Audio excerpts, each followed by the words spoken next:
अच्छा देखिए, मैं तो ये समझती हूँ कि जो टॉस के बाद इन्होंने डिसीजन लिया ना कि हमें बैटिंग की तरफ जाना चाहिए, मेरे ख्याल से इन्हें वो डिसीजन ही गलत था। ठीक है, तो क्रिकेट तो ऐसा है कि आपने एक गलत डिसीजन लिया, गेम आपके हाथ से चली जाती है, बट फिर भी लोगों की और हमारी थोड़ी बहुत होप्स थी क्योंकि पिछले मैच में उन्होंने बहुत अच्छा परफॉर्म किया। बट जहाँ हमारे 3 मेन बैटर्स जो थे वो एक के बाद दूसरा, दूसरे के बाद तीसरा, वो मतलब वो विकेट्स चली गई ना, तो वो एक ऐसा पॉइंट था जहां मैच आपके हाथ से चला गया था। बट फिर उम्मीदें थी कि कप्तान और नायब कप्तान जो है वो संभाल लेंगे मैच को, लेकिन आज जो है वो जोड़ी भी नहीं चली।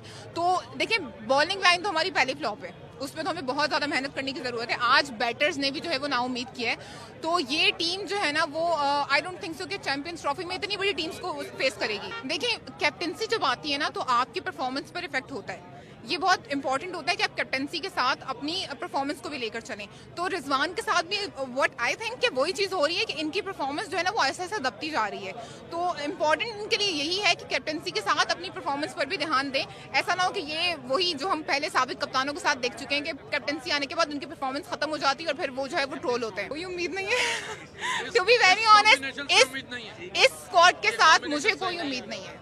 गेम एक्सपेक्टेशंस तो बहुत थी, पिछला मैच हारे थे, पता था कि उनकी क्या वीकनेसेस हैं, क्या वो कहाँ स्ट्रॉन्ग हैं, लेकिन फिर भी वही रिजल्ट है। न्यूजीलैंड के अगेंस्ट, साउथ अफ्रीका के अगेंस्ट जीत गए थे, उनकी बी टीम थी, उनके मेन प्लेयर्स नहीं थे, वो अभी अपनी लीग खेल रहे हैं।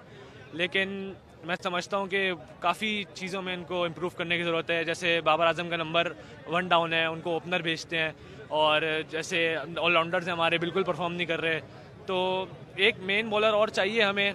40 ओवर हमारे मेन बॉलर्स के हैं, 10 ओवर पार्ट टाइमर्स के लिए रखे हुए हैं। अगर यही हम इंडिया के खिलाफ लेके चलेंगे तो वो तो नहीं छोड़ेंगे ऐसे पार्ट टाइम के ओवर्स।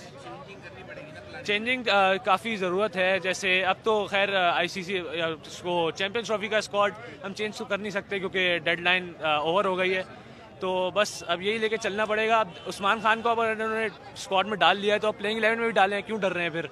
उनको वो ओपनर है, वो थोड़ा तेज़ खेल लेंगे, बाकी सब एक ही अप्रोच से खेलते हैं। सलमान अली आगा आते हैं, मोहम्मद रिजवान आते हैं, वो सारे डिफेंस कर करके अपना मतलब पक्के हो जाते हैं तो फिर आउट हो जाते हैं। अटैकिंग क्रिकेट की थोड़ी कमी नज़र आ रही है। जैसे नंबर 5-6 पे आपको एक अटैकिंग बैट्समैन चाहिए होता है, लेकिन वही हमारे पास खुर्जिल शाह आते हैं, कुछ भी नहीं करते। फ़हीम अशरफ के आज 2 कैचेस ड्रॉप हुए हैं और उसके बाद फिर दोबारा तीसरी दफ़ा भी उन्होंने हाथ में कैच दे दिया। तो काफ़ी चीज़ों में यार गलती आपके पास ये है, अगर आप टॉस जीत के बैटिंग का फैसला ले रहे हैं तो अगली टीम को उस तरह का टारगेट तो दें। अब आपने बैटिंग का फैसला लिया, ठीक है, अब आपका फ़खर आउट हो गया, बाबर आउट हो गया, एक और बंदा आउट हो गया, रिजवान और साइम खड़े हैं।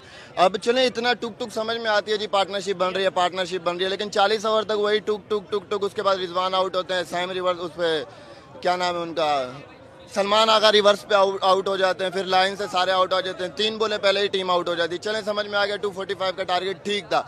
अब जब आई बॉलिंग की बात आई, ठीक है, अब शाहीन अफरीदी से बॉलिंग नहीं हो रही, वो उनको फुल लेंथ बॉल कर रहे हैं, वो आराम से खेल रहे हैं। 2 आउट आपने कर लिए, अच्छा था जी, कर लिया, आउट हो गया। उसके बाद आपने 4 लगातार कैच छोड़े एक ही बंदे के, ठीक है। अब उसको तो मौका मिल गया, आप एक कैच किसी टीम का वो बिल्कुल सेट हो चुका था, एक कैच ड्रॉप हुआ, 2 हुआ, 3 हुआ, फिर उसके बाद रिव्यू भी मिस किया उन्होंने, रिजवान ने। जो रिव्यू नहीं था, जो मेरे को बैठे हुए लग रहा था कि रिव्यू नहीं लेना चाहिए, वो रिव्यू ले लिया। और जो बिल्कुल साफ लग रहा था, अबरार भी बोलता है आउट है आउट है आउट है, तो वो रिव्यू नहीं लिया।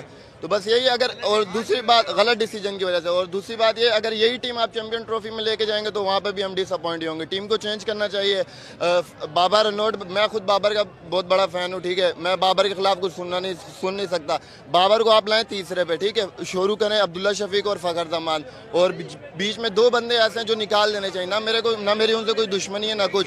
खुशदिल शाह और फ़हीम अशरफ, इनकी जगह ही नहीं बनती है, ना उनसे स्पिनर हो रही है ना कुछ हो। देखिए 3-4 चीज़ें हैं। पहली चीज़ तो ये है कि बाबर को जो ये ओपनिंग पे भेज रहे हैं वो डिसीजन इनका बहुत गलत है। इनको एक प्रॉपर जो ओपनर है उसको लेके आना चाहिए टीम में। जब आपका एक ओपनर इंजर्ड हुआ है तो आप ओपनर लेके आओ। आप जो पिछली सारी टीम का वो बना हुआ है बैलेंस, वो बिगाड़ रहे हो और आप ओपनर नए बंदे को ला रहे हो। और दूसरी चीज़ ये है कि इनसे फील्डिंग बहुत इन्होंने मिस फील्ड की है। कैच छोड़ा है इन्होंने, उसका कैच साउथ शकील अगर पकड़ लेता, फिर रिव्यू कप्तान वो एक्टिंग करता रहता है, कभी गिर रहा है, कभी कुछ कर रहा है, कभी कुछ। वो रिव्यू पूरा ग्राउंड जो है चिल्ला रहा था कि रिव्यू लो, सबको नजर आ रहा था ये आउट है, लेकिन उसने वो रिव्यू नहीं लिया, वो सीधा आउट था वो। अगर यही एक शाहीन ने कैच छोड़ दिया, यही 3 विकेटें आई होती, हम इसी स्कोर पे जीत जाते। और फिर बैटिंग तो है ही हमारी। अब इन्होंने फ़हीम अशरफ को खिला तो लिया कि बैटिंग लंबी कर लेंगे, लेकिन वो खेल ही नहीं पा रहा, कंफर्म नहीं है। तो उसको ये है कि जब आप जो जिस बंदे को पहले से साथ लेके चल रहे हो उसको आपने इवेंट से पहले ड्रॉप कर दिया और नए बंदे को लेके आप आ गए। अब कुछ दिन से बीबीएल में तो अच्छा खेलता रहा है, यहाँ से तो उससे नहीं खेला जा रहा। ये और गेम है, बीबीएल और गेम है, तो ये इनको जो है ना डिसीजन लेने पड़ेंगे मेरिट के ऊपर, फिर ही टीम आगे जाएगी। ये सरप्राइज तो पर्चियां, दोनों पर्ची हैं और बिल्कुल ये तो खत्म हो चुके थे, इनका कैरियर खत्म हो चुका था। पता नहीं ऑल ऑफ अ सडन कहां से उनको उठा के ले आए। नए लड़के बहुत अच्छे हैं हमारे पास। एक वो लेफ्ट आर्म चाइना मैन कौन सा है, सुफियान मुकीम है। इसके अलावा दूसरे लड़के हैं इरफान, नहीं हाँ बिल्कुल बिल्कुल बिल्कुल बिल्कुल उसकी बॉलिंग अच्छा और डर के खेलते हैं। सबसे पहली बात है डर के ना खेलें, खुल के खेलें। टॉस जीतने के बाद आज यहाँ फिर चेस करने की जरूरत थी जैसे पहले किया था, लेकिन डरते हैं, डर के खेल रहे हैं। खुल के खेलेंगे, अच्छा खेलेंगे और मेहनत करें। हम न्यूजीलैंड को देख रहे हैं पिछले 3 दिन से, क्योंकि परसों भी आए थे वो 2-2, 3-3 घंटे बड़ी उनकी प्रैक्टिस पता लगता है, ट्रेनिंग, और फिर वो जो है ना वो ग्राउंड के अंदर भी पता लगती है उनकी मेहनत। हमारे लड़के जो है ना मेरा ख्याल है सिर्फ अपने नाम के लिए हम खेल रहे हैं बस, कोई बॉडी लैंग्वेज नहीं है, कोई बॉडी बहुत